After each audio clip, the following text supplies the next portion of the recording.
تاجدار انبیاء نے فرمایا اب بولو کیا کہنا چاہتے ہو؟ عرض کرتے حضور آپ نے جو کرم نوازیاں کی، یا رسول اللہ آپ نے جو احسان کیے، اے دو جہاں کے والی آپ نے جو ہمیں کلمہ پڑھایا، یا رسول اللہ آپ نے جو قرآن پڑھایا، اس کا صلہ تو ہم نہیں دے سکتے، یا رسول اللہ پھر بھی اس کے بدلے میں یہ ہدیہ لے کر آئے، یا رسول اللہ قبول فرمائیے۔ اگر میرے نبی قبول فرما لیتے، علی بھی امیر ہو جاتا، فاطمہ بھی امیر ہو جاتی، حسنین کریمین کے گھر میں سونے چاندی کے ڈھیر لگ جاتے، میرے نبی کی بیویاں بھی امیر ہو جاتی۔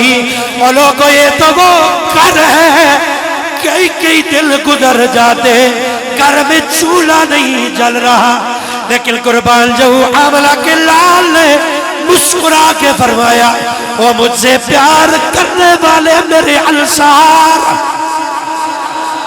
میں تمہاری محبت کو سلام کرتا ہوں، میں تمہارے پیار کو سلام کرتا ہوں، تم نے ٹھیک کہا میرے بڑے احسان ہے تم لوگوں پر، میں نے تمہیں کلمہ بھی پڑھایا، میں نے تمہیں زمین کی پستیوں سے اٹھایا، آسمانوں کی بلندیوں پر لے گیا، لیکن لوگوں میرا اجر یہ نہیں،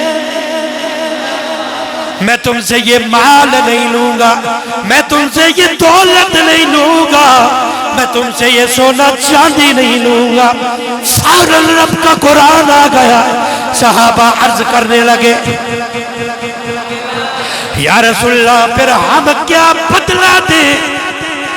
توجہ ہے جی، مدینے والے صحابہ عرض کرنے لگی حضور آپ مال بھی نہیں لیتے، آپ دولت بھی نہیں لیتے، آپ سونا چاندی بھی قبول نہیں کرتے، آقا پھر ہم کس طرح بدلہ دیں؟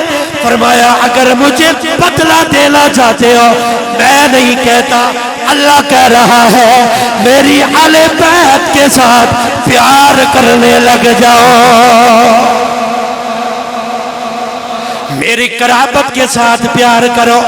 اب پھر سوال آ گیا یا رسول اللہ آپ کے قرابت دار کون ہے، کن کن سے پیار کرے؟ یا رسول اللہ آپ راضی ہو جائیں گے؟ اس موقع پر تاجدار انبیاء نے فرمایا لوگوں اگر میرے قرابت دار دیکھتے ہو جن سے پیار کرنا تم پر واجب ہے، وہ ایک میرا علی ہے، ایک میری بیٹی فاطمہ ہے، ایک حسن ہے، ایک حسین۔ ٹھیک ہے، اب مجھے یہ بتائیں یہ 5 تن کا گھرانہ ہے، یہ 5 تن کا گھرانہ ہے، اگر حضور وہ مال قبول کر لیتے تو علی امیر نہ ہو جاتا؟ وہ بولو تو صحیح، مولا علی امیر نہ ہو جاتے؟ کوئی نہیں، آج وہ باہر بارش شروع ہو گئی ہے، حاضری کم ہے، کوئی نہیں، حاضری کی بات نہیں، دل کلیئر ہونا چاہیے، ٹھیک ہے؟ تو اللہ تعالیٰ آپ کو سلامت رکھے، بس محبت سے آپ نے غور رکھنا ہے اگر حضور چاہتے۔ اچھا جو پہلے بات عرض کر دوں جو ضروری ہے، دوسرا دھوکہ کیا دیا جاتا ہے، یہ جو آیت میں پڑھ رہا ہوں 25واں پارہ ہے، سورہ شورا ہے، سورۃ شورا، ٹھیک ہے؟ مولانا پتہ ہے آپ کو کتنا زبردست دھوکہ دیں گے، اور میں گارنٹی نہ کہنا تسی سارے کیا سو یرا بڑی عجیب گل اج مولوی صاحب دس دیتی۔ یہ جو سورہ شورا ہے یہ مولانا صاحب بھی آپ کو بتائیں گے، یہ نازل ہوئی ہے مکے میں۔ ابھی قرآن نکالو، سورہ شورا نکالو، اس کے شروع میں لکھا ہوگا سورۃ الشورا مکیۃ، سورۃ الشورا مکیۃ، ٹھیک ہے؟ یہ سورت پوری سورہ شورا یہ مکی ہے، مکے میں سیدہ پاک کی شادی نہیں ہوئی، حسن حسین کدھر سے آ گئے؟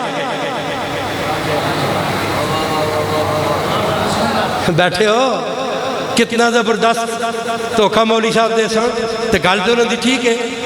سورہ شورا مکی ہے، میں نے ابھی حدیث آپ کو سنائی ہے کہ جب یہ آیت نازل ہوئی کل اسألکم علیہ اجرا، حضور سے پوچھا گیا حضور آپ کی قرابت دار کون ہے؟ فرمایا علی، فاطمہ، حسن، حسین۔ تو یہ تو مکے میں نازل ہوئی سورت، مکے میں تو سیدہ پاک کی شادی نہیں ہوئی تھی، سیدہ پاک کی شادی مدینے میں ہوئی ہے، یہ سورت مکے میں نازل ہوئی ہے۔ دیکھیں بریلوی مولوی کہتا ہے کہ اس سے مراد علی، فاطمہ، حسن، حسین ہے، کتنا بڑا جھوٹ بولتے ہیں حیدری، یہ تو سورت مکے میں نازل ہوئی ہے۔ آپ نے سنا، آپ نے کہا یا رب واقعی حیدری صاحب کیڈا بڑا دھوکا سانو دے رہے ہیں۔ لیکن اس کا جواب سنا، قرآن کی 20 صورتیں ایسی ہیں، سورت مکے میں نازل ہوئی، اس کی کئی آیات جا کر مدینے میں نازل ہوئی، شام المکی میں ہے، اور کئی صورتیں ایسی ہیں، کئی صورتیں ایسی ہیں، کئی آیات ایسی ہیں نازل مکے میں ہوئی تھی، شامل مدنی صورتوں میں کی گئی ہیں۔ اس دھوکے میں آج کے بعد نہیں، ٹھیک ہے؟ یہ 6 آیتیں قرآن کی، 6 آیتیں قرآن کی سورہ شورى کے اندر موجود ہیں، جو ہے مکی صورت میں شامل لیکن نازل مدینے میں ہوئی ہیں۔ ان 6 آیتوں میں سے پہلی آیت یہ ہے قُلْ لَا أَسْأَلُكُمْ عَلَيْهِ أَجْرًا إِلَّا الْمَوَدَّةَ فِي الْقُرْبَى۔ ٹھیک ہے، یہ جواب کلیئر ہو گئے۔ آج کے بعد یہ بھی مولوی کا دھوکہ نہیں ماننا۔ آگے چلیے، یہ اس موقع پر آپ خود آرام سے ٹھنڈے دماغ سے سوچئے اس بات کو، اگر میرے نبی کے دل میں کوئی لالچ ہوتی، مال تو سامنے آ گیا، مال متاع سامنے آ گیا، دولت سامنے آ گئی، سونا چاندی سامنے آ گیا، اگر میرے نبی کے دل میں کوئی مال کی لالچ ہوتی، اگر میرے نبی کے دل میں کوئی پیسے کی لالچ ہوتی، میرے آقا قبول کر لیتے، عرش رد کر کے آمنہ کے لال نے فرما دیا لوگوں یہ میرا گھرانہ ہے، یہ 5 دل کا گھرانہ ہے، انہوں نے کبھی کسی سے لینا سیکھا ہی نہیں، بلکہ ساری کائنات کو خزانے بھر بھر کے دے رہے ہیں۔